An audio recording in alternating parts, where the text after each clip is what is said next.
Yeah, I did it. That's okay. No. Sit here. Sit down.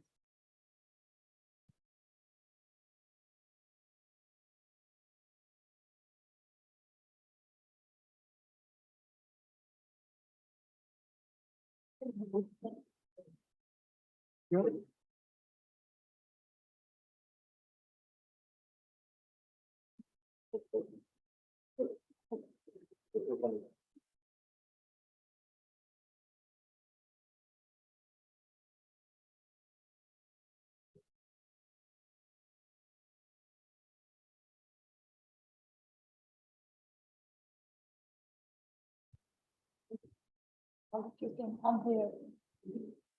Auntie, where are you? Sophie, please. Amita, please come to this side. Hi, here. There are seats.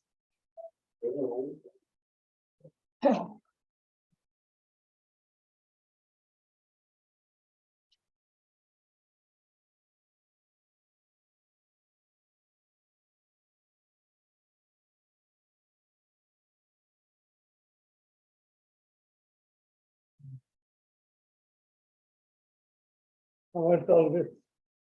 Sir? No, sir, you wanted to ask something. No, I was just asking what all this Mask. discussion. Discussion. Okay. Hello. So I'll sit here.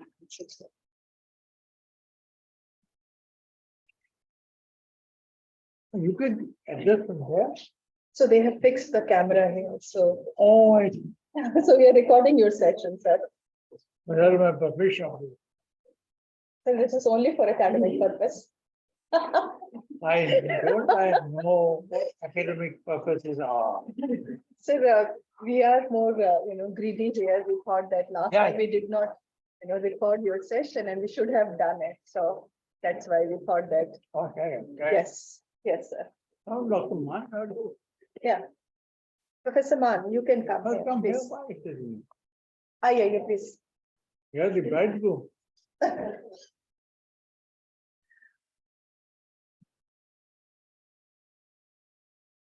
One chair is here.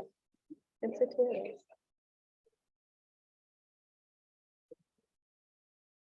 So good afternoon, everyone, and thank you for joining the session of Professor Upendra Baxi.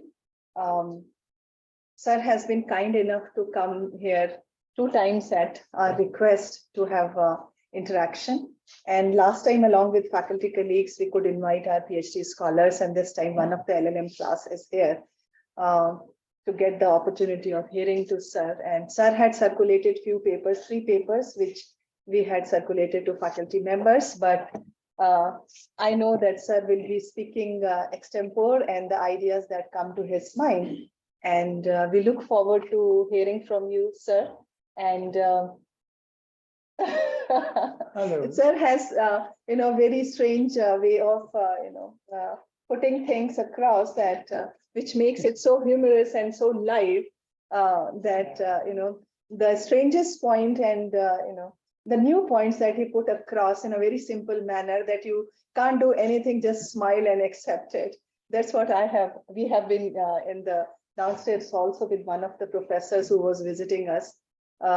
She was there and we had extempore, discussion of Sir with her. We also welcome Professor Margaret Phillips. So Sir, she is visiting us as a Fulbright scholar and has been teaching the courses relating to paralegal studies and skill development.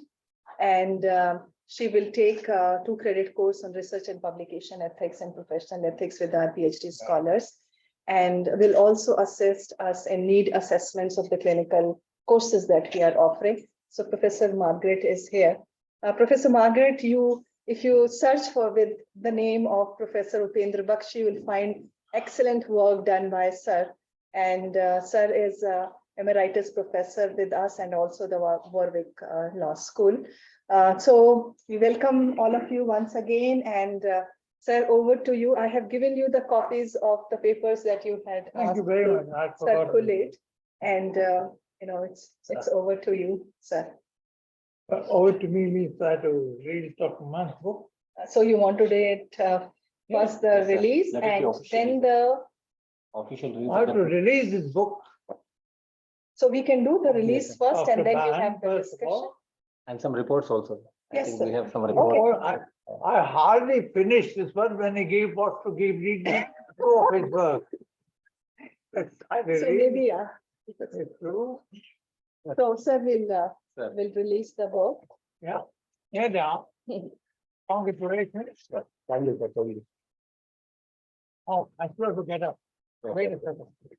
Sir, So getting up, I Yes, sir. said, दूसरी copy देंगे. at the Sir. most I can fall down, that's all. Black वाली दोनों दे दो. Sir. and two of the reports of Black his color. centers, some of the empirical work which has been done. Yeah. Okay.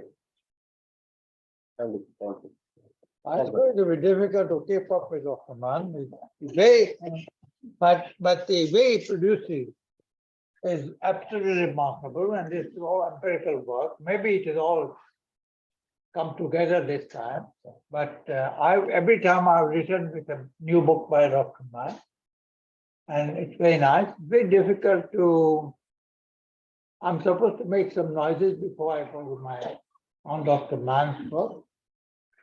Do I do that? Okay. I think it's difficult to keep up with him. I've read bits of lots of this. I also read Krishnadeva Rao's forward to it. The trick about reading forward is to read them at the very end of the book. Normally they are affixed before the book. But I never read forward until I've read the whole book, which I've broken the rule in this case because I was busy and I was not expecting this honor. And in fact, I thought we are meeting tomorrow. I come a day earlier. The reason I was meeting, I thought I was mistaken, was because by my serendipitous way, I decided to ultimately work on just algorithms in relation to security law and bail. I could view. I just, so I've just, I was sort of, not exactly, you can't, it was a paper which is coming India Legal of next week. It's called Security, Bail, and police. So this is how my mind worked, exact. And the security work is related to bail work, is a bail decision by Nagpur bench. From there, I went to several areas. I won't go repeat it. You will read it next week. So I was not, I have no idea at all about these papers. And she was kind enough to, her call was kind enough to give them to me. So if you, and this was supposed to be about my discussion, truly a discussion session, a follow-up of the last session. But if any other concerns, you're welcome to add them. This is to and fro, more pro than two. So you're welcome to say anything you like, comment on anything you like, and we don't practice censorship here. No, sir. No, okay. We Not don't yet, practice. not yet. Anyway, so that's this is marvelous. So this is a great book, and I think we're talking about pedagogy last time. I think so when we met Yes. 100 years ago, but we met. And you let me talk for 2 hours, and time passed, I don't know when, and therefore I said, where are the question, comments, because there was no time. So I wanted to begin with it, but I begin with Dr. Mann. First of all, I should say thank you for doing this work. It's massive work, and it's still ongoing in some senses. Work. Because legal services, is this passion. And I don't think he will be content to leave it here, and it should not be. And I hope that most of the legal services that he talks about do improve. I have some general points where I can find them. Please give me a second. Which are first of all, read each other's book. In pedagogy, when I don't mention that we have a habit, we academics have a habit of reading only in our area and not outside reading. So if legal service is not our area, we don't attend to it. I think it's a courtesy owed to your colleagues, no matter what your discipline, to read each other's work, and thereby a lot of involuntary learning happens. You learn something new that you never thought about in your area by reading somebody else's work. This has constantly happened to me. I'm a specialist, if you must write a obituary of me, in involuntary learning. And I think it's good to be a specialist in involuntary learning than to be a voluntary specialist. In my area, this, my day, this, all this talk and the well specializations that you have. I think it's better to generalize than to, although the great poet William Blake wrote a poem which began by saying, to generalize it to be an idiot. So I say, borrowing Blake, I say it's good to be idiotic sometimes, and particularly when you're a law teacher. Good to be idiotic and read each other's work. I remember a story of my colleague in Delhi University habitually did not read each other's work. I read very little when I was there. Till by sheer peer pressure, they began to do otherwise. Very senior colleagues I'm talking. They believed in good teaching, but not in research. Some did, most of them did not. And they not read any of work that I wrote. Obviously, that very recently I have done. I was very proud of my works, but nobody else thought about it. I felt lonely. And then I said, why don't you read what I've written occasionally? I can't give you copies, the publisher doesn't give you copies, the library has some. I'm going to read sometime. And give me yours, I'll read yours. Give me yours for the comment that stirred more writing eventually. People became writers, were never writers. That's a different matter. I just published a book of essays and judgments by Justice Baxi. Then came the emergency. Then Justice Baxi became the chairperson of the Law Commission. And my colleagues said, we don't read your works, we don't read this work, because you've written this in order to be a member of the Law Commission. This thought never occurred to me. I wrote about Justice Baxi because he's a good sort of judge and he had something to say. Because the 300-page old book, I said, fine, we'll wait for some time. After the emergency was over, it's fortunately a short-term affair. Some of you may not remember it, you were not born then, I'm sorry about that. But if you know history, modern history, you know something about it. It's one of the dark chapters in Indian history. When after 8 months, I went to the same people and said, no, I'm not a member of the Law Commission. Now what is the reason why you don't read my book? I must have hawked the massive book to about 75% of my colleagues in the read.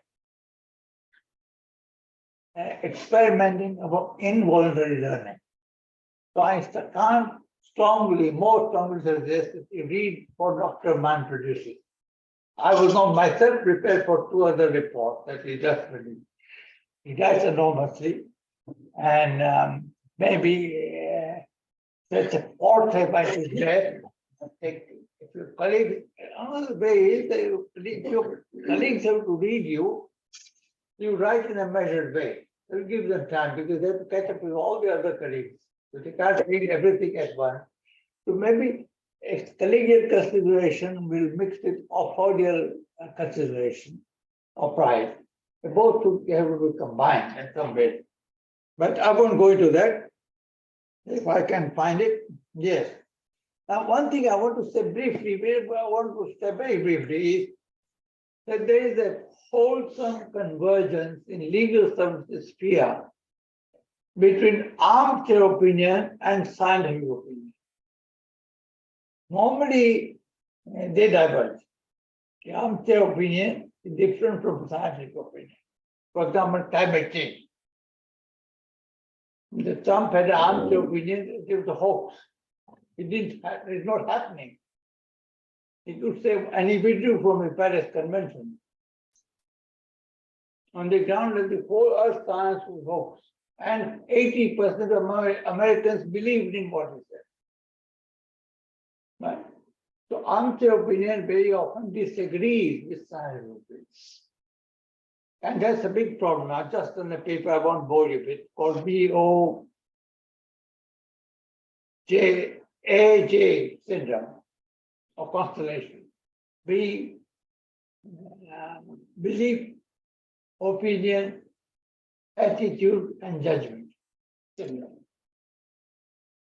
Belief is very important. If you look at Article 25 of the Indian Constitution, the first thing it says, subject to blah, blah, blah, blah, subject to health, morality, public health, order, etc.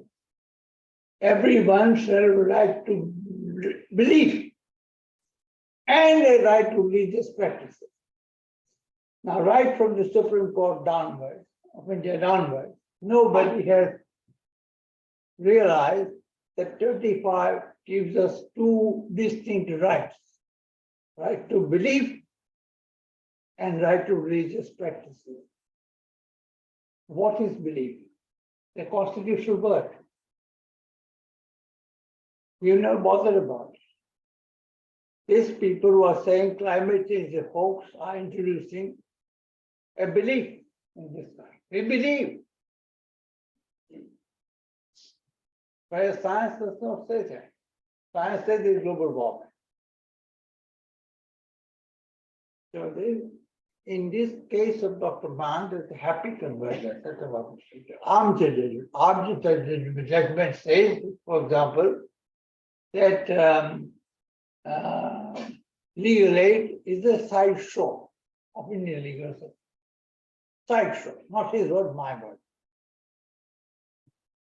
It's very good, looks very progressive to speak about legal services as Professor Krishna Deva Rao speaks. And it's beautiful to order. He says, to congratulate Dr. Mann, and he says, it's an unfinished agenda of Indian legal education. It will always remain unfinished. That's the convergence. Because it's legal services and extra to be provided to those people who can't afford loan. Right? For them, they drag some of the assets of the earth. So what? Legal services are substandard. Of course, they're substandard. That's the second reason. I don't want to go through all, but there are a number of armchair opinions of a legal aid which are scientifically validated. It's a good thing. And very often there is divergence, BOJAC complex. So I will just rest here on that. I think it's very important to remember that when they converge, when beliefs, opinions, and judgments converge, and when they diverge, an armchair differs from the scientific. When they converge or diverge, it is very important to study what converges and what diverges. And that's why Dr. Mann is, and conclude that is not able to find, and none of us has been able to find, a satisfactory response, a satisfactory way forward. Why? Because this is my own stuff, which you have not said, so you're very polite to lawyer. You're a polite man. I'm a person who not merely calls a spade, occasionally a bloody shovel. So I'm an outspoken person, you're a distant person. But facts can't be varnished. Facts are that legal profession constitutes a seller's market. Profession that those who are students here who are joining, who are keen to join, is a seller's market, not a buyer's market. They sell their services to highest bidder. I won't name my student, former student, who will do that. Nobody Amita, nobody else from Delhi. They won't name. We all know that we got clinical legal education and that is legal. So the seller's market, not buyer. Seller's market, services are meant to be sold to the highest bidder. Interestingly, Dr. Mann, legal services, not legal aid, legal services, association of services. Legal service. So it's non-market concept. Service is not a market concept. You don't serve your client. You pay the price and you buy. Buyer and seller relationship is different from service. You think of Mother Teresa. And think of Maharishi Dayananda, Aurobindo.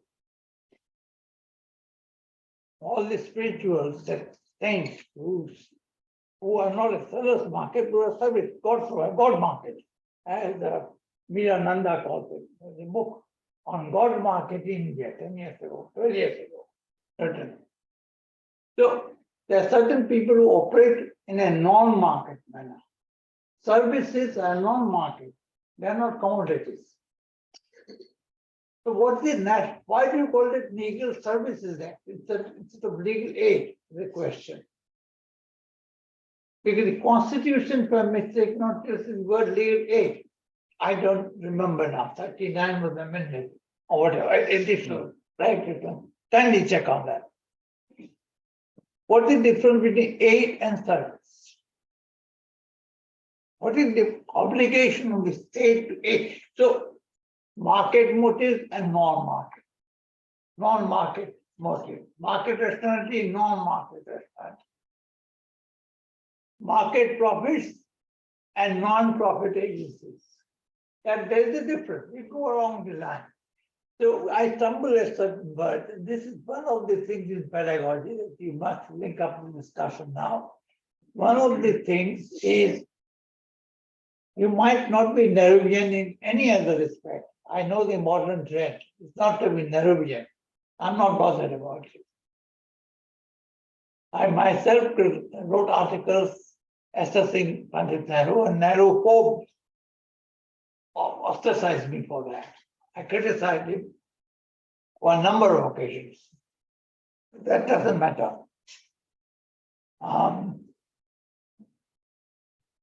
But you must remember one thing of Nehru. When I was small and I was family radio, which was turned on by elders, I couldn't touch it. Children could not touch it. And Nehru used to speak in Hindi. And he used to say, after one sentence after 5 minutes, Chale, we get up. And nothing happened. Then he said, Chal ke gire. Again there was quiet. Now we fell down. We started walking, we fell down. After gire, again 5 minutes, and he said, Chal ke uthe. Again we rose. After 5 minutes, again we fell. Chal ke. We're indicating the notion of progress. development, governance, whatever it is, justice, correct? Yeah, all that. So stumbling is a very important thing. If you don't stumble when you read, something is wrong with you. And the doctor is here. There are no doctors after me. You must not read at a supersonic speed. That's not reading it, but anything else. Read infinitely slowly. Every word matters in law, including full stop and comma. I mentioned Ramdeshwar in my previous book, so I won't go there. Or Nani Pastor. What made him a great law? He read the law, he read full stop and comma. What made the argument to refresh your basic structure possible? This is the golden jubilee of basic structure. What made it possible? Reading Article 68(4) carefully, very carefully. And reading that particular idea, blah, blah, blah, and this, that, other, the Constitution self-study mandate. What self-study mandate? They ask. The Constitution. What is the Constitution? They ask. Basic structure. Now, if you just read as if nothing has happened, be sure nothing will happen to you either. Absolutely. So read slowly. Okay. Now, congratulations. Krishna Iyer did the report with Singhvi and Madhav Menon on legal aid in 1975. I created the 10 in economic and political weekly. It's still there. Digitized now. You know, excuse left for not reading it. He was very angry. My friends are very angry. Why did I like that? And I said, I wrote that because I saw your financial memorandum.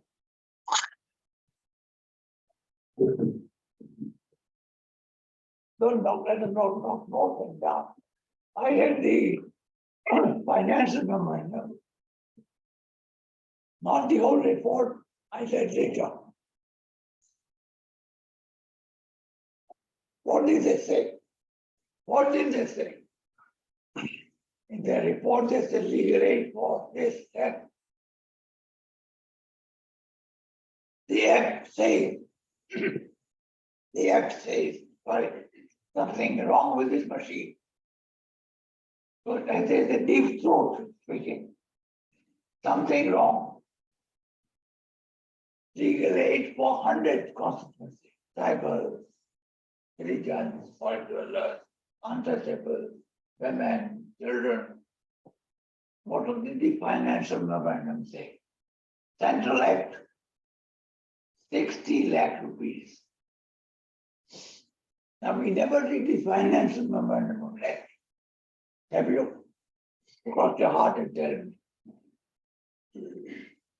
Every act has a bill, object, and reason at the preamble. And the end of the bill comes the little thing called financial memorandum. That's the key to a law. How much you are prepared to spend to enforce it. It's a joke to say 60 lakh rupees and 25 constituencies of legal aid. How can you have good service of service of any kind throughout India? So reading slowly is very important. Reading the right thing is very important. In Hindi, there is a word, gagrai bhai. Don't go to fun by speed. Okay, enough. Carry on. Now up to you. Oh, before we come there, I forgot to discuss. I discussed only pedagogy in my last discussion. I did not discuss evaluation. It's very important. And I'll only mention that 7 top university law schools in the United States are working on finding ways to the threats posed by checks. Checks. I hope you are doing. I sent you one report clipping. And Harvard, I think, has now decided to go back to good old writing in the classroom. Examination will be handwritten, not typed or computer, to avoid UCOM. Not decided, but thinking about it. I know what you've done. So agreed, and turn thing, it's a mechanism by which some people look at others copying materials of the program. Turn in and as promised by next year to be a new program which will detect CPET and so on. So digitalization is a way of both excellence in education and falling of standards, basically. Goodbye to standards. Very standards in a way. The evolution is very important. I have never been on cheating committee because of the word cheating. But at Warwick I said I'll do 2 committees by year, but not the 3rd one. And they said unfairness committee, I should be chair of that. And what does the unfairness committee do? They check on copying students. Your unfairness committee? So we have a disciplinary committee. We don't call it. You call it my disciplinary committee for examination. It's even worse. I beg your pardon. I don't know, undermine your authority. Yeah, this is what has been in the Very good. university. I say I can't be a police person to my students. And I've never been in my life. If I'm not able to teach them well and to become good citizens in life, then I'm not teaching them at all.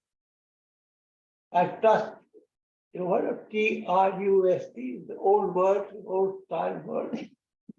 Nowadays, everybody is fond of another word. What is it? When you get agitated, you demand something, what do you do? What did Ronald Dawkins say about law? It's a matter of, wrote a book titled A Matter of Principle. Law is a set of principles. Not law is a set of rules, like John Austin says. So legal education is a study of principles. Do you have principles in Constitution? Yes or no? That should not be refuted. Why? Do you have or do you not? Part 4, directive principles of state policy. Preamble. So, there are more people of principles today who have or have not of principles. They may have principles or may not have, I don't know. And there are more people who assert principles than values.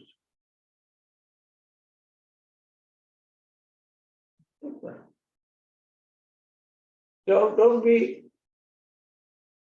and that's why. So I think it's impossible to be a person of values and defend academic writing on the ground of intertextuality. Intertextual. Your footnote, Dawkins said that, this Prof said that, even Baxi, I have some article, this morning Baxi said this. Right? And anytime somebody says Baxi, says this has to which Baxi? No point. Anyway, matters. But we have, so when we do it, it is intersexuality. When students do it, it's teaching. What is the difference? When teachers do it, it is intersexuality, research, multidisciplinarity. That's what I told Warwick colleagues. I said, what is the difference between your intersexuality and my teaching? The only difference is that of skill. You cheat. The current word is greenwash, earlier it was whitewash. We whitewash it by putting inverted commas, full stop, whenever we do it this way. And we said that there is no copyrighting idea. Our copyright law rests on the maxim there is no copyright idea. So I wrote a book, manuscript, which is not published a long time ago, that copyright law is a law of labor, not law of property. Because the act protects not originality, but way of putting it together. How work is defined in copyright. You see, not original work. Or what makes work original is the way you construct it. We put it together. So we put it together in a way that looks, it confirms certain skill. So I said, why don't you give them the skills to students? Then there is no difference between teacher and student, so forth. So essentially, skill is when you say something, the words that are not your own, you should put in the inverted comma. When you refer to, when the idea compares with somebody else, the CF, compare. When you disagree, you cite properly journals, books advertised, journals, the codes and all. Then whatever the system, or Harvard, these are skills. So in Warwick, we started, for master's course at least, a voluntary and then compulsory program in how to research and how to write. The foundation course. At the beginning, from first year onward. So by fourth year, third year, you knew how to recite. We also know how to recite. Now come on, now talk about what you did, what problem. These are skills. The real learning comes in formulation of a problem and in way in which reciting the ways in which others might approach it and what you think should be done. That's where real learning wisdom comes from. Anyway, that's all. They call obiter dicta. Now comes the real bit. Anything? Sir, we contribute in this report. That's right.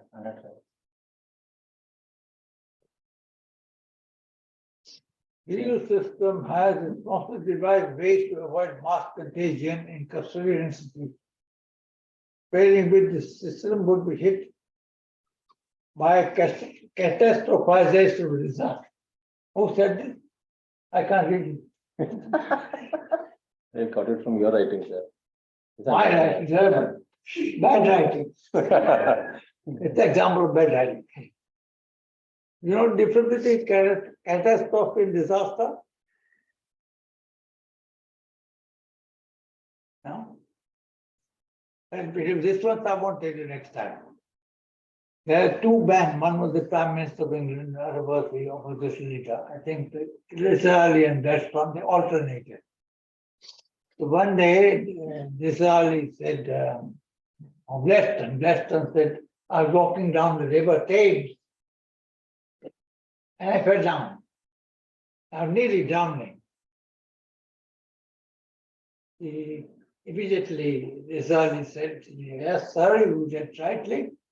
It was disaster if you were to be drowned. He said, wait, I'm not finishing my story. A good Samaritan was passing by.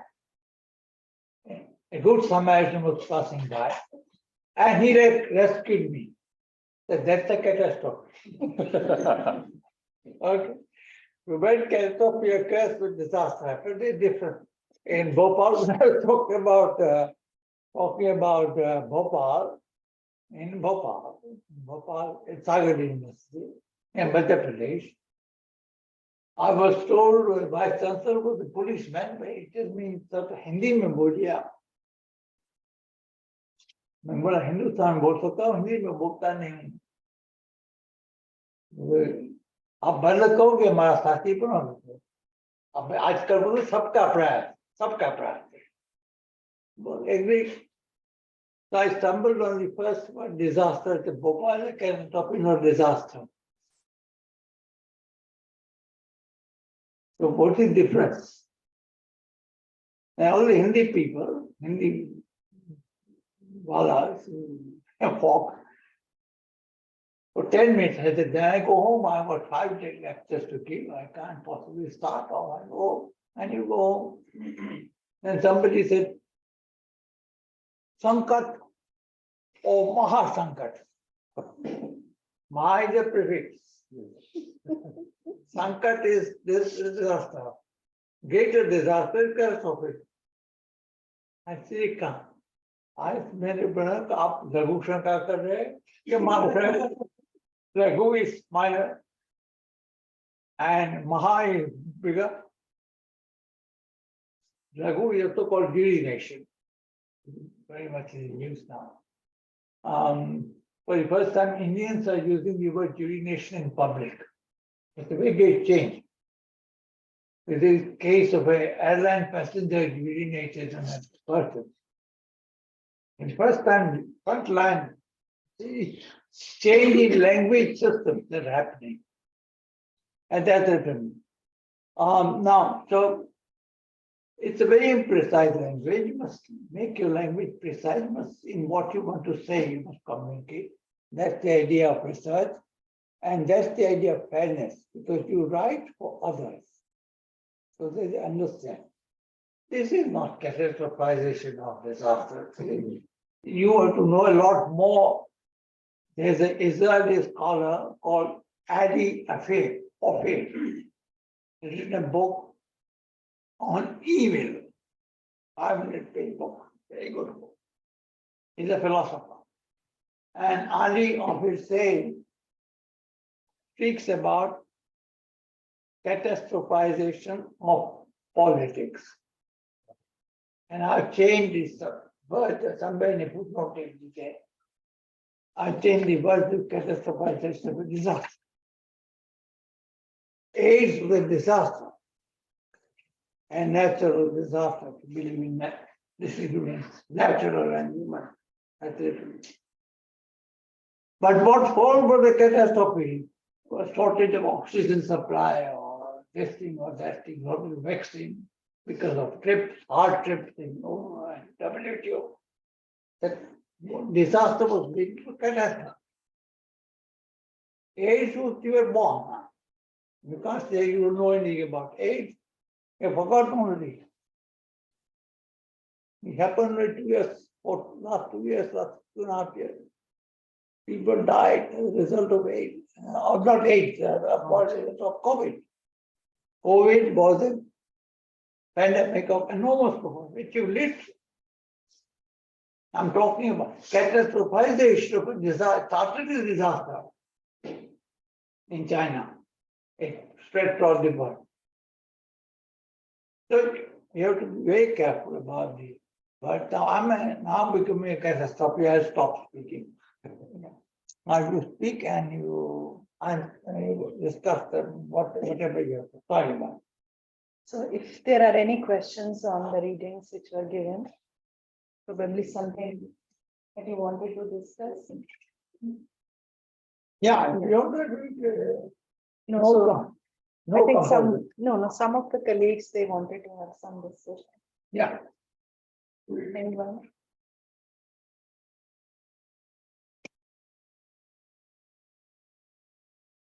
So, sir, at one point you have said in one of the writings as to the academic freedom in terms of the curriculum. And but the need to have still some kind of standards ultimately. So especially in a paper like I mean any kind of subject, any particular theme that we're talking about, and there are different teachers, and we do have autonomy to set our own, the kind of course content. Then what is the best way to really move ahead in terms of a collective, right? Because it is likely that, and since we're going to have more sections now, so every teacher is going to have a different perspective as to, how the course curriculum might be set. Use two words, perspective and standards. So every teacher has both perspective and standards, or some curriculum provides the perspective and you have the standards of teaching.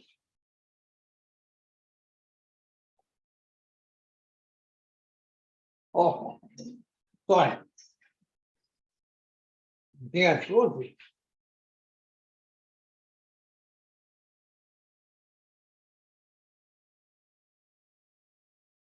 I don't know how to close it.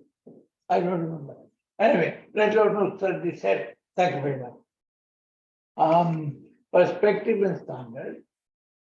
I understood curriculum to set the perspective. And pedagogy to set the standards. One way of distribution. You make your own sandwiches and 100 pages. Suffer your card. But sorry, I didn't understand your question. So my question was comment. that, so suppose we're just talking about the constitution law or any particular branch of law, and there is more than one teacher, and you have to set the curriculum for that. And we have the respective autonomy. So how to reach that common standard? Because it becomes a little, institutionally speaking, and when we talk about different institutions. It's a problem of coordination among teachers, and a plurality of teachers, and you want to have a coordination.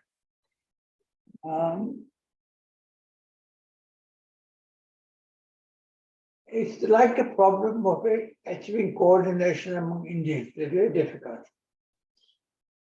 And then you say Indian teachers, more difficult. I used to teach jurisprudence at Delhi University. I have a real life experience. But what we did was what the Supreme Court of India does not do is to have a weekly conference on what we are going to say. Generally, our approach to a problem. Teachers do not have time to meet each other. This is the problem because they are so specialized. All there's too much work. It's impolite to ask how much work and all that. They leave it at that. But normally, teachers, I don't know about anything about how do you teach. But normally, you take a Delhi for them. They didn't have time. They didn't have time to meet and talk about their teaching. They had time to meet and talk about what happens in the nation, international affairs, and all that. And common room was full of all kinds of gossip. But we never had time to meet, jurisprudence teachers meet each other, and court teachers meet each other. They met once a semester. And one time, am I not wrong? One all they met at the time of moderation or something, or internal moderation. That's a different examination. But teaching never met. So when you don't meet, when people don't meet and talk about what they've done every week, every fortnight, then the problems of difference will magnify. There's no answer to that problem. I devised this idea of meeting jurisprudence, all Pat Merchant, Sharma, Paul, other people, teachers teaching. Similarly with legal history, with every subject I taught. And I think it spread without any preaching to some other teachers, groups, but not all back. So that the second part of the comment, there is no best approach to this problem. The approaches to this problem, some work, some don't. So it was new. The idea of meeting each other to discuss what we're going to do next week in the class is a new idea. And the saying,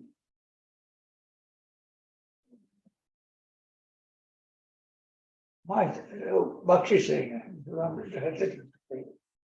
I used to say, I said the law, Upendra I call it, or Baxi moron. Baxi moron.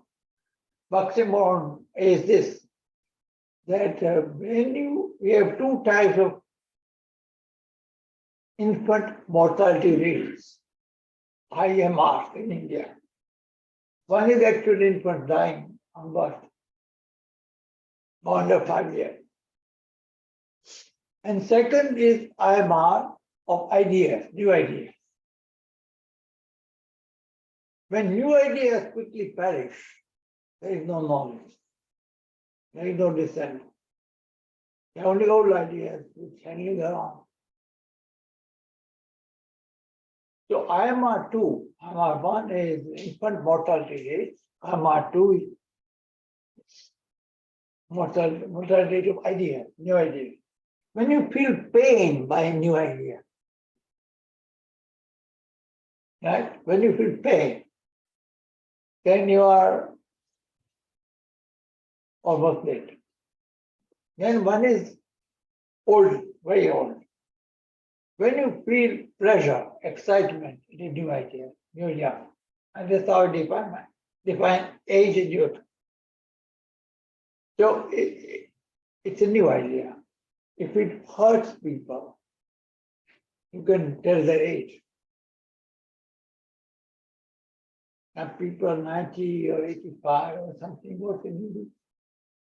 You with them.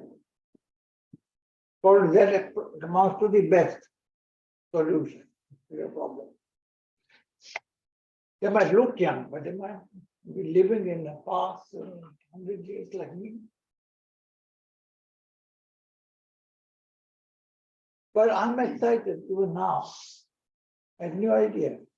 I'm prepared the capacity to what is called autocritique, or self-criticism. Is activity of learning, any learning.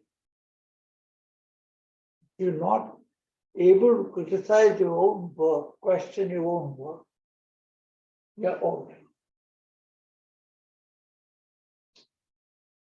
If you repeat yourself,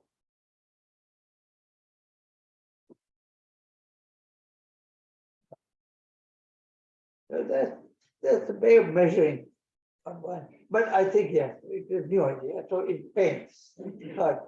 Let this happen. Next year, the next semester, someday to go. Keep on pressing your colleagues to have meetings and how to teach. That's the only way to go. To give your best to the class. Is the aim, must be the aim of every teacher. And how can you give your best if you don't meet? Justice Punchi wrote a very important judgment called Judge's Two case. That I got the opinions of my brethren on midnight, and tomorrow is the judgment day. I cannot write even my own opinion. He wrote it. If you read Justice Punchi's judgment in Judge's case number 2, you will find paragraph after paragraph to when the paragraph got it, how he wrestled all night, and things would make sense. Or the judge is writing. Supreme Court doesn't do it. Including Keshwarna, there was no controversy, of which we are celebrating the 50th jubilee. I hope we do it on the 24th of April or something. 50 years of Keshwarna Bhakti. There has to be a festival of Keshwarna all around the country. I'm never tired of suggesting that. If you pass otherwise, if law teachers are not allowed to hold a jubilee or centenary, when your prime minister is aware of Amrit, and you don't even, we don't remember when judgment was made, how can you? Learn something from prime minister. Learn something at least. He remembers when the Constitution will be 100 years old. Very important. Put time in it. Constitution word. Time has now. Kapna, imagination. Fine. So, anything else? I'm sorry, but I'm sorry I'm unhelpful. I cannot. Just one more point that value-based education, we attempt to integrate it in legal education. But apart from the legal aid or the legal service paper, which is mandatory, there is no other, really space, where it's really not attempted in any other manner. So how do we create that space, or what are the ways to really incorporate it? Oh, that's a tough one. Let me take a simple answer. About value, there are two kind of questions. One is what is value? Three kind of questions. Whose values and which values? I have a chap called Friedrich Nietzsche, a German. Nietzsche died last century, earlier. And Nietzsche said one thing in a book called Das Spricht Zarathustra. We call him Zarathustra. He said Zarathustra. And a book of aphorisms. And somewhere he says values are constructs of domination, his word. Values are constructs of domination. That's one idea of value.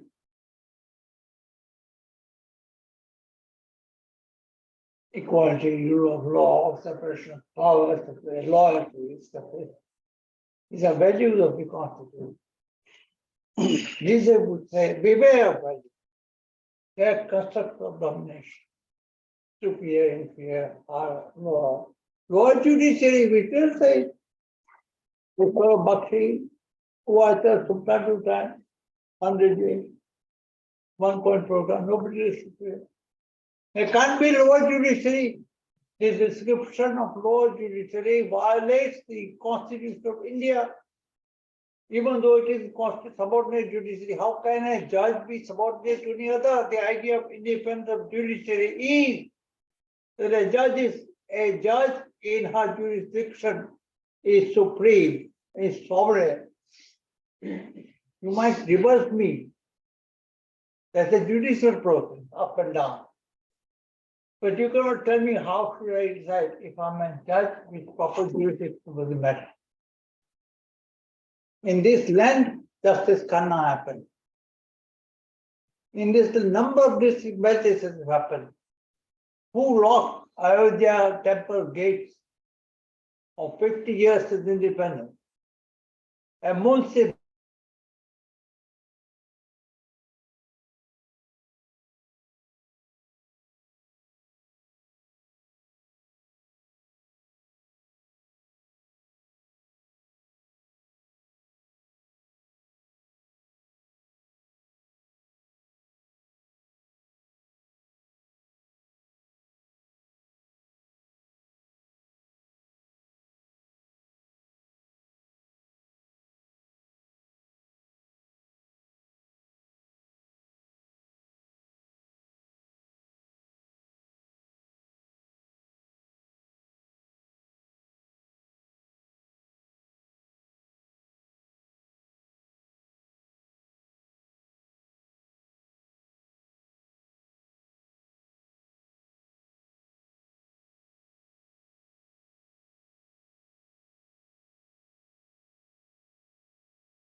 but spiritual domination. I was amazed at television recently. I'm not a religious person. I don't offend anybody's religious sentiment. But the Pope visited some Latin American countries or something, Eastern Pope.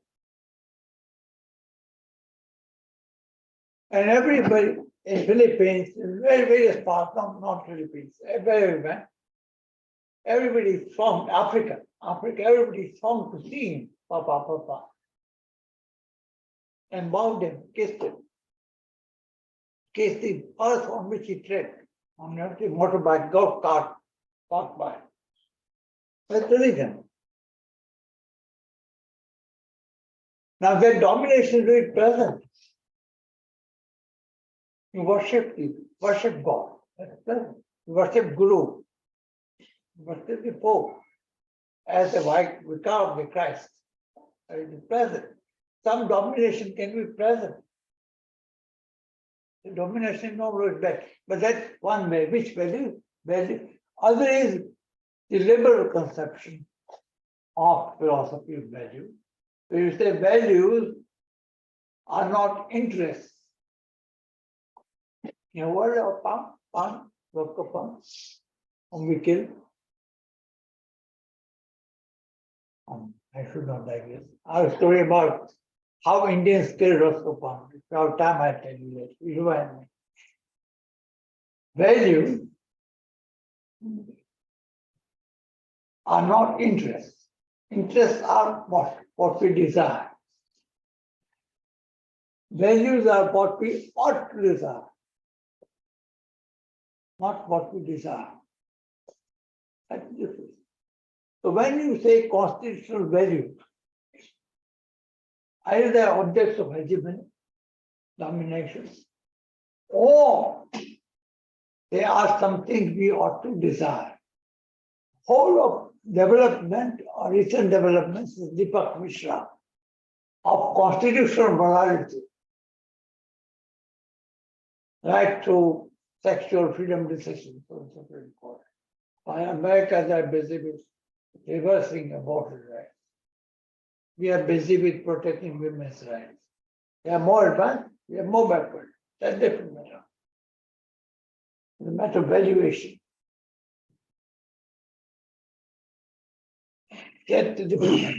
So it's values is what we ought to say. Constitution, I wrote a long time back an article in 1967 called Little Done Vast in Journal of Indian Law Institute, in which I spoke about constitutionally desired or social order. This is the phrase CSD, constitutionally desired social order. That was before basic structure, before everything else. And this phrase haunts me nowadays. What is the constitutional desired social order? Values are what we, now later on I learned, values are, definition of values is, values are what we ought to desire, not what we want. That's the interest. Or, therefore, Mohandas Gandhi used to say, against Western economics, which I studied Rajkot in Saurashtra, Gujarat. What did we learn? Resources are limited, wants are infinite. That's why economics. Right? But maybe you're a car was a problem. I couldn't understand that problem. Because none in our generation or history of the car till there. So the whole economics went by the window. I didn't understand what was the dilemma of baby in a car, but the Western trip by Jasta and Berry. That's economics. So we are still taught Baxi, no? You'd be ashamed of teaching Dicey. What did Dicey say? In the big book called Law and Public Opinion in England, 19th century. Towards the end, he said to legislators of Britain, we should never make the mistake of weighing a butcher's meat in a diamond scale. Who is the butcher's meat? The people of India. On the diamond scale, the executive power. That's as simple as it gets. As simple, it can't be simpler. And we still read it. And we quote it. I know again, not for banning books, but we handle them with care. Values are what we ought to desire. Constitution establishes a set of values. And that's why judiciary, with its basic structure, idea of constitutionality, idea of Deepak Mishra's idea of constitutional renaissance. What we need is constitutional renaissance, new ideas of constitution. We developed from Manoj Kumar to Lieutenant Governor of Delhi. Lieutenant Governor of Delhi is a result of my criticism of Manoj Kumar. Different thing. And I met Deepak, he said this to me. That's why I know it. I said you can't leave a half a paragraph constitutional and ask somebody else to work out what it means. And he worked it out in Lieutenant Governor of Delhi for constitutional assembly. It means purpose-driven interpretation, all the things that he says in that LG case. Constitutional trust, reverence for the constitution, all the concepts are very rich. Now I have failed him. I'm not written on that judgment. Perhaps somebody should write on it. Very important judgment. The idea of constitutional trust between the rulers and the rulers. Very important. Can you do read that judgment? So, fine. I get carried away. Fine. I'll be very brief and to the point. Any other question? Especially from students, I think. Yes. So, there is. Use mic. So you have to be allowed. Speak loud. Yeah. So, sir, there is a huge difference between what we say bookish law and practical law, which we see in courts and what is written in courts, or how academicians versus the practitioners, there is a constant tussle amongst them. And we are students of LLM, and now we are eligible for pursuing a career in academics. So, what do you think are the factors that lead to this contrast between the book element of law and the practical side of it? Law in theory, law in practice. No, I don't know. I don't know it. I think it's a very important question, of course, from your point of view, and that's why you're raising it. This chap I mentioned, Pam, lived and died. He wrote 200 books on jurisprudence, more articles. It started and ended by discussing law in the books and law in action. That's the foundation of the notion of pecuniary interest. So, one view is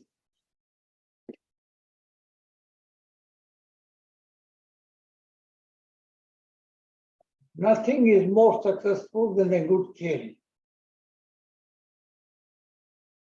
Nothing is more successful in life than a good theory. Right? And the second view is whatever success in real life is the best practice. The extreme views, that is, theory had nothing to do with practice. And practice had nothing to do with theory. That's one view. The second and third and fourth and fifth and sixth views are all messy. They try to combine both theory and practice. Now, if you take example, Costas law is full of examples. Costas morality, basic structure. These are theories. And some people say, no, this doesn't work. Separation of power is a theory. Rule of law is a theory. Somebody, there's a very good book, if you're interested in this, nobody reads it, but it's a small book, I read it. Small book by a chap called P. Foot, F-I Foot, F-O-O-T. P. Foot wrote a book called, little book, he gave a lecture, a Hamlin lecture on, entitled, I think, Judge and Jurist in the Times of Queen Victoria. In this book, in this lecture, he said that the doctrine is a creation of the judge and the jurist. That is law academic. Basic sector, constitutional morality, reasonable classification. Take anything, harmonious construction, take anything in evidence, may presume, shall presume, section 4. In IPR, you can take anywhere. The civil procedure constructive res judicata. You go around, the doctrines galore. Whose work is this? He says it's a judge and jurist. The job of the jurist is to systematize the legal doctrine. The raw material is supplied by the judges. Theory and practice combined. So basic strategy, so what's the basic strategy? Because we don't have time to read 1,000 basic case on the month. We have time for many other things, but not for reading. That's the problem in university. But if you have time for reading, then it's a different matter. So, jurist systematize what courts do. There is a theory of basic study.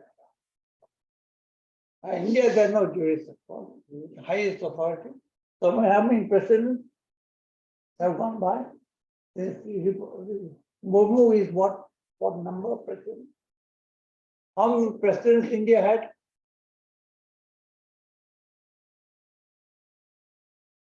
No, I'm talking to a foreigner, sir. I'm in worry. I'm sorry. I'm talking about other country, India. How many presidents? I won't tell you. How many prime ministers we had?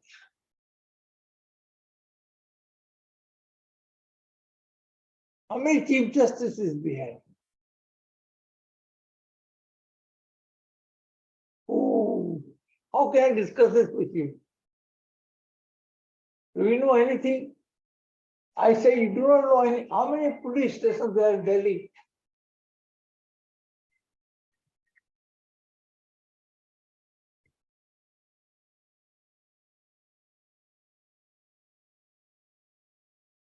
A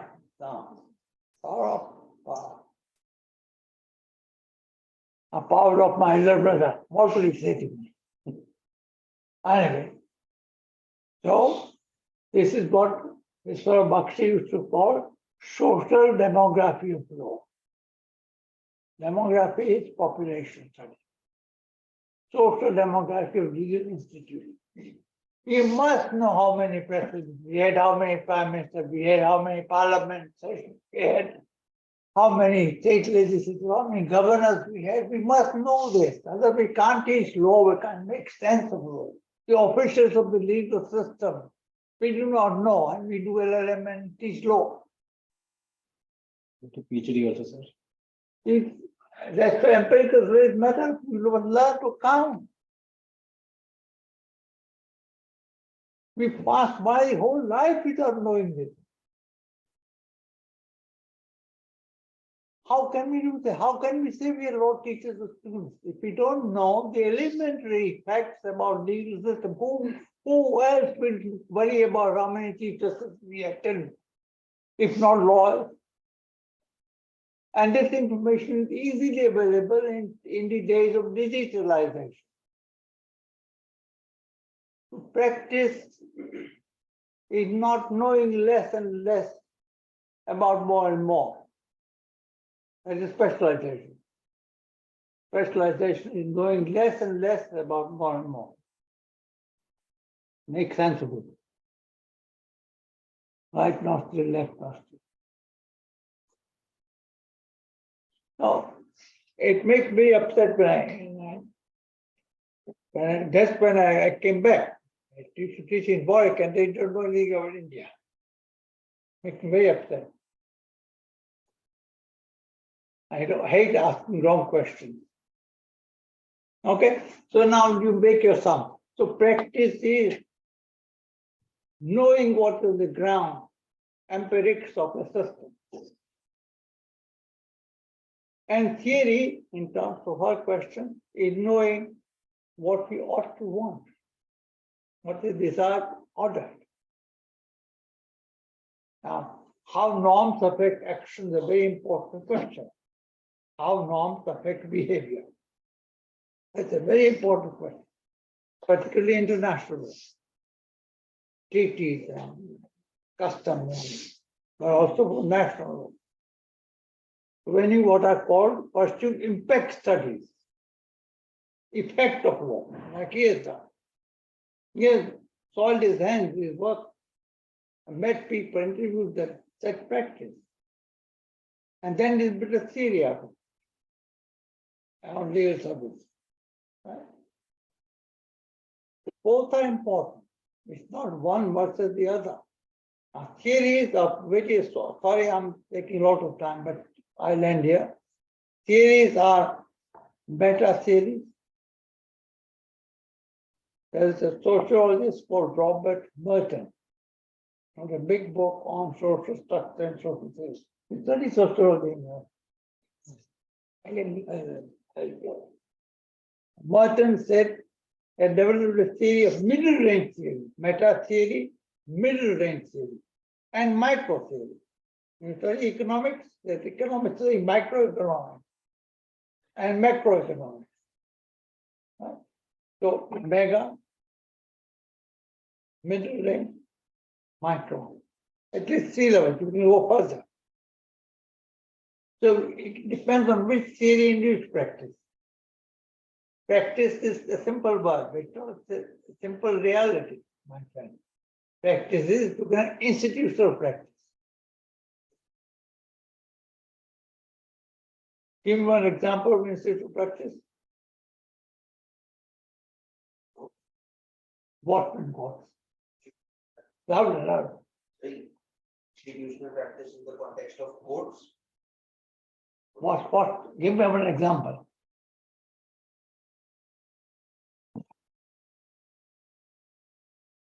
So like in the court should be JC demand, like it's a mere formality.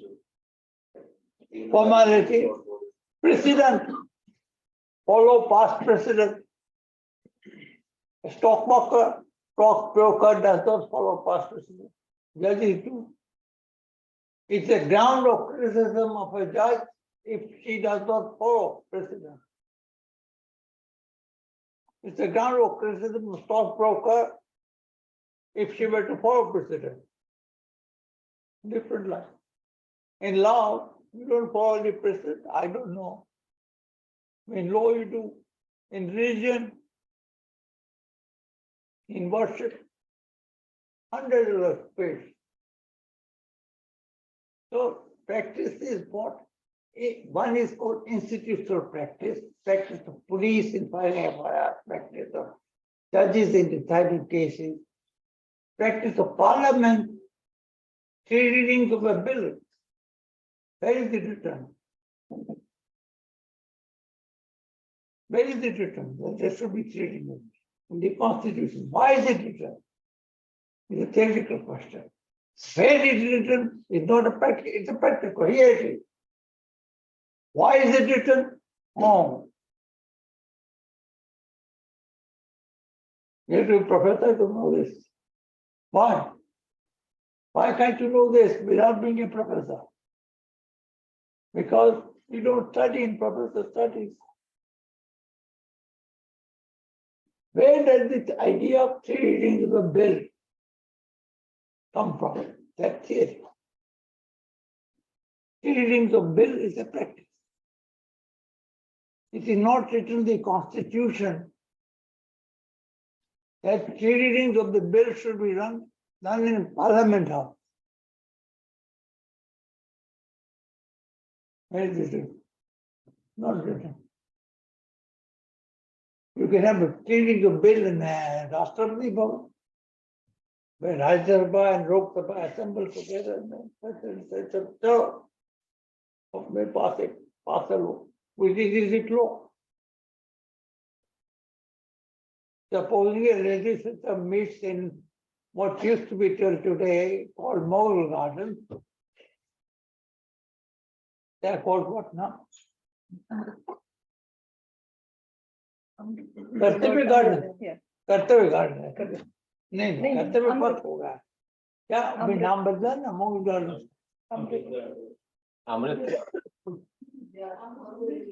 अमृत उद्यान supposing the president of India meets in Amrit Udyan, thank you. It comes a bit slow on some matters. Right? Amrit Udyan and passes. Here is Lok Sabha people, the Rajya Sabha people, he is president, and he signs. Is it law? That's a theoretical question. So you always find at a subsidiary level a conversation with theory and practice. You can decide which theory, which type of theory, which type of practice. Institutional practices vary. Individual practices vary from institutional practices. Social practices vary from both of this. Religious practices vary from others. There are practices, there are religious theory, there are religious, there are institutional, there are theory and practice. They meet together. There are lesser levels of thought. They mix and merge. And to identify those levels is difficult. I probably this was not your question. But this is the answer. All is there.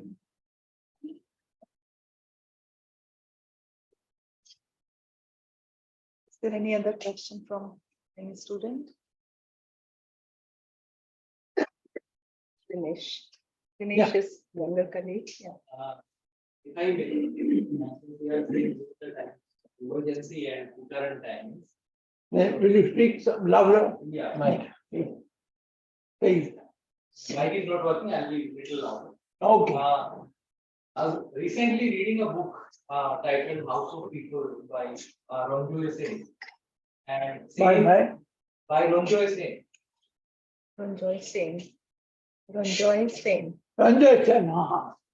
So Sen says that whatever inflictions on the constitution that were done by Indira Gandhi during the 21 months of the emergency, they were largely undone by the subsequent government, Desai, the Janata Party.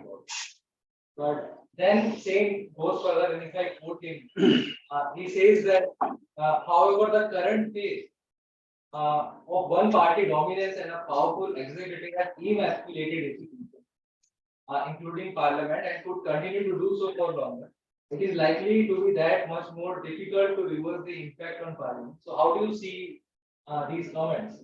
You've seen both the cases of emergency and now. I didn't understand the last part. What is difficult to reverse? They are saying that the inflictions on the constitutional traditions that the current one party dominance is doing by giving various examples, just like we had this Amrit Udyan example, changing of names of the previous already named institutions, already named practices. So, how do you see the contrast that Sen makes here? We agree or disagree? We have seen both the cases, the phase of emergency, the 21 months, And I don't know what he's talking about. I promise to study him. But from what you say and what I understand the present moment, he's saying some constitutional changes are easy to change, like emergency. Mrs. Gandhi, Indira Gandhi, they were reversed. Some constitutional changes are very nearly irreversible, right? That's what I'm saying. And something in between, right? Now, I wonder about the notion of change. What kind of change? Either the whole world, whole universe, as the Greek philosopher said,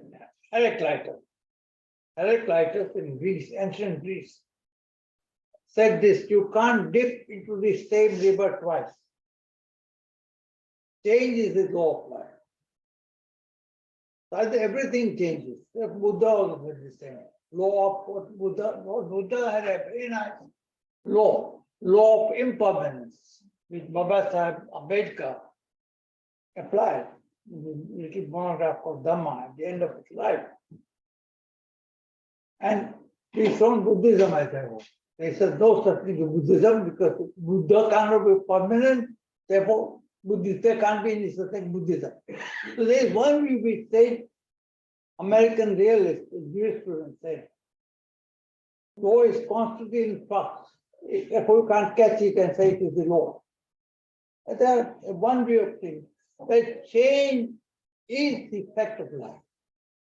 If change is life, then change can't be changed. It's the law of impermanence that works. So that's one thing he might be saying. I don't know what he's saying. basically, he mentions it in the context of the House of People, that is the lower house of the Indian Parliament, by mentioning about various instances of one party dominance, maybe when it comes to leader of opposition, not allowing the opposition to present their motions, talking about disruptions. Oh, that happen I in see. parliament. That is kind of- context. I recently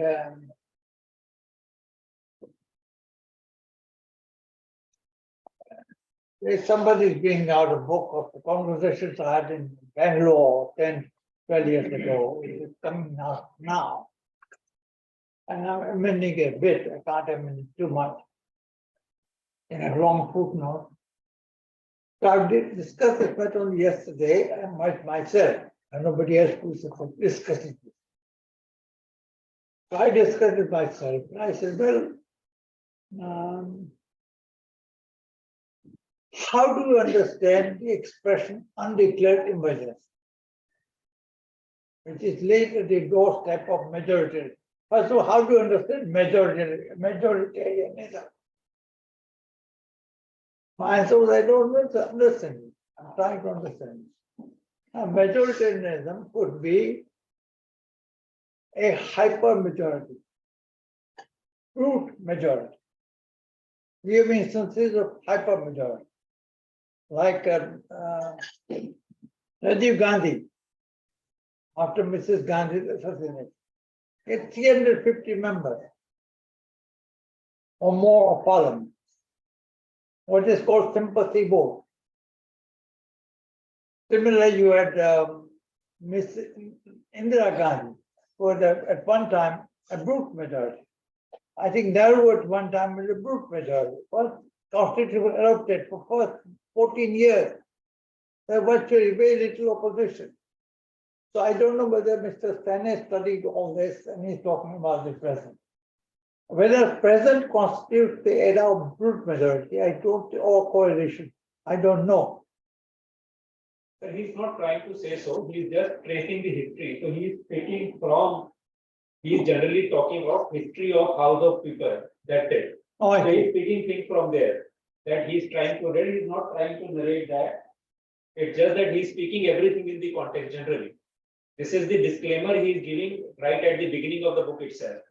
That this is not a political document. I am discussing neither the procedure, nothing like that. I'm just sharing that what is there in the House of People, generally from his angle. Or he's just talking.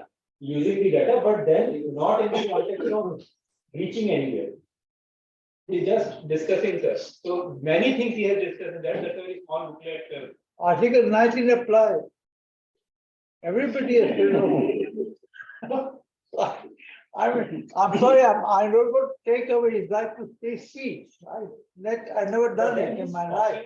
But if you're asking me a serious question as to what is the content of his speech, then I'm at a loss. If just describing, he's entitled to describe. If he's building, but we're going further, we're raising question of theory and practice in some sense. If you're saying certain practices are irreversible or are reversible by majority, and majority then reversible, they are more enduring if majority reverses them, present majority reverses them. That can be a political judgment to which an author is entitled. Or there could be ethical judgment, to which also the author is entitled. Or there could be sociological judgment, or there could be legal judgment. What types, I don't know what kind of, I've not read the book, so I'm at a loss. But I don't think if he is entirely right at all, if he describes the present situation, as I know this footnote I did yesterday was precisely on this point. Can there be undeclared emergency in India? Not, I say, according to the Constitution of India. It has to be with the amendment by decision of the cabinet in writing, conveyed to the president. So only the emergency of three types of emergency in the Constitution. I'm talking about national emergency, 352 and all. And I applied my mind, and again I said there can't be undeclared emergency. Now, what people use the word undeclared emergency. And what can they mean when they use undeclared emergency? One thing, the thing is to say, I have an ideal of democracy in mind, and what we do is to undo that democracy. That's one. Or there is no practice. By practice, you undo the norm. Or by practice, you enforce the norm. Reinforce.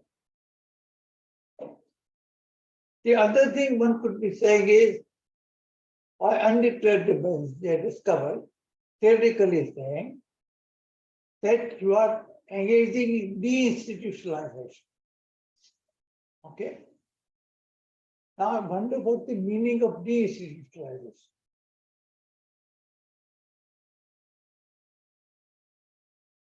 Is Navte Johar a case about sexual freedom in which gay and lesbians can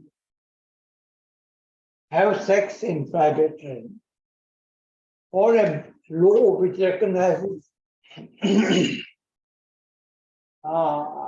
homosexual so-called marriages?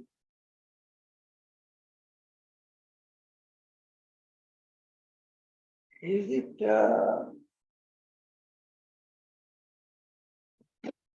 right or wrong? Talk about judicial majority. It's 3-2. High judgment.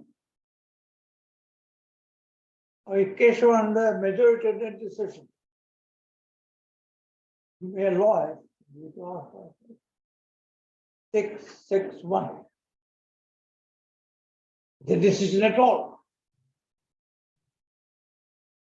Then our celebration of 50th really falls flat for the decision.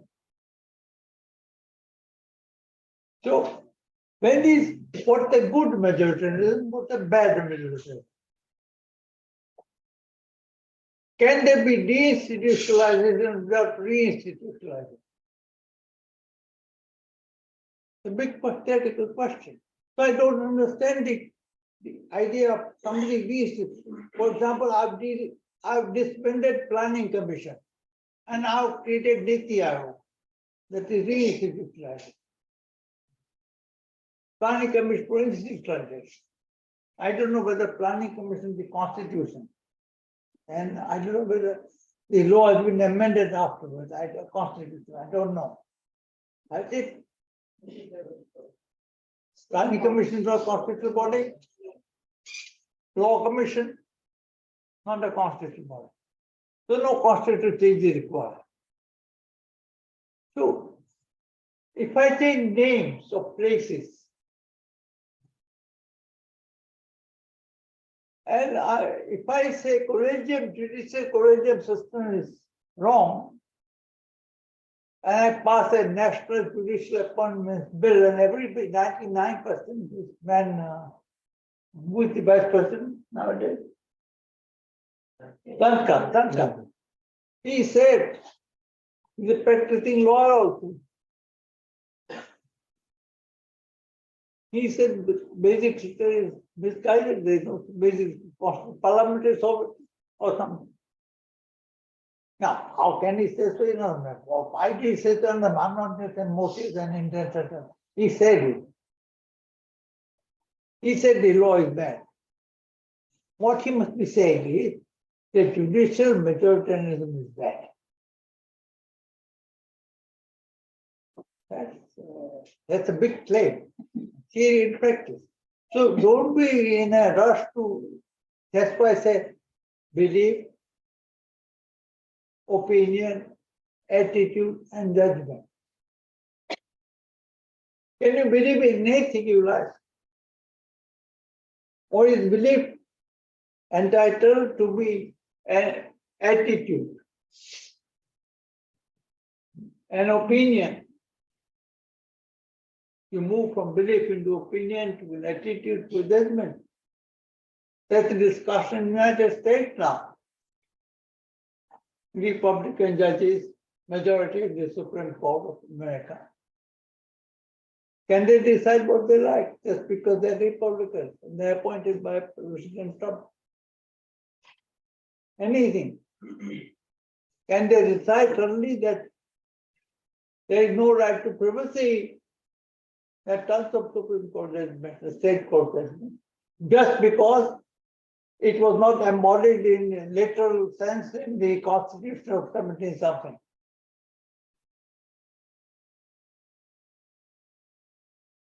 Are there any limits to judicial power?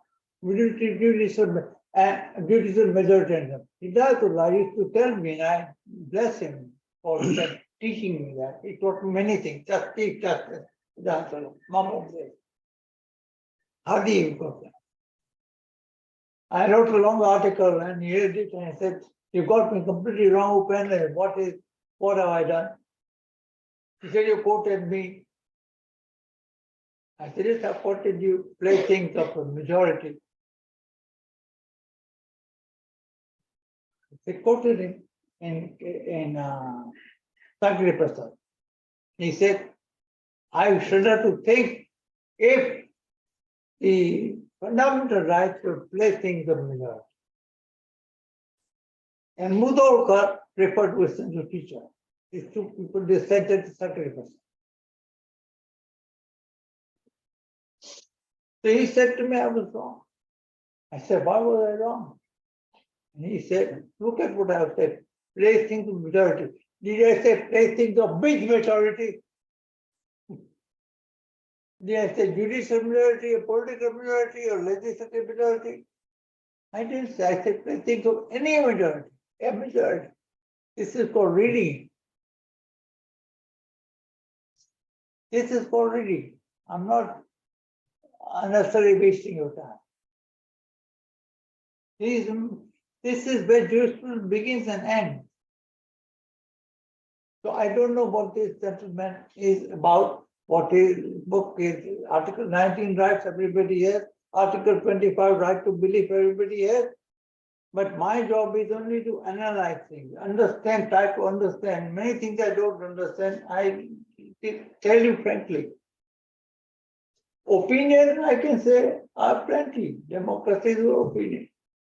Janata, what is Janata Janardan? Opinion about rulers is democracy, public opinion.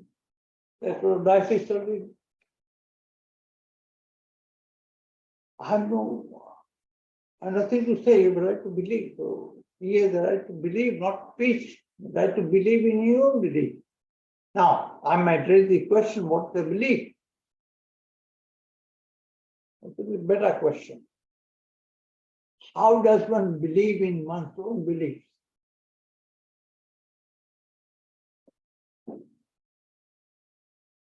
%80 of Americans today believe that elections were stolen. Forgive me, if you are from that part of the world. How do you deal with this? You have right to believe, right to hold opinion.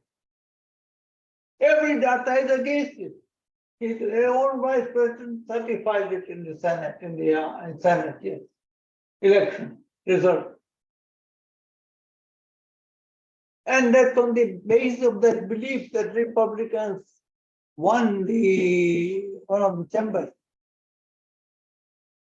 in the recent election.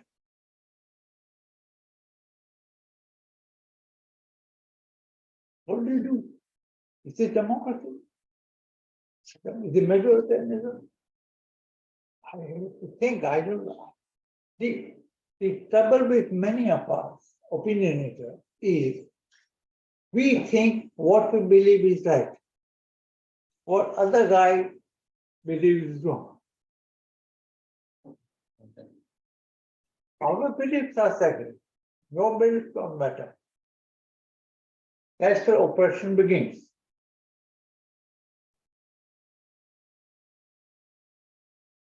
I think we have already taken almost 2 hours of sir's time. Thank you very much. Yeah, thank you so much, sir, for giving your time. I know because you had to travel and come here and also have to go back. Yes, it's a long way. Request all of you to join for a cup of tea outside. Thank you so much, sir, for coming. Thank you so much, sir. Thank you.